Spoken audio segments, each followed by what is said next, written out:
Tom wants to buy furniture for his room and has $150. He sees two different tables at the shop. So first is a square table costing $96, and second is a round table costing $78. He has already bought a chair for $59. Which table would he be able to buy? So we're going to solve this using addition only.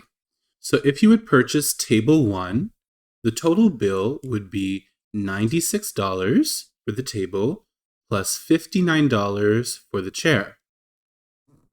So 6 plus 9 is 15. I need to regroup the 15 like this. 1 plus 9 is 10, plus 5 is another 15. So if he purchases table 1, that would cost him $155. That's too much.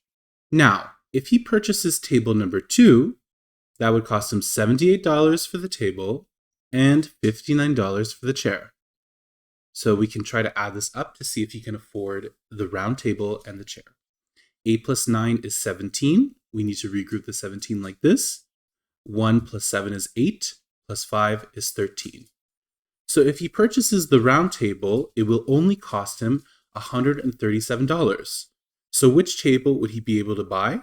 He is able to buy a round table with a chair.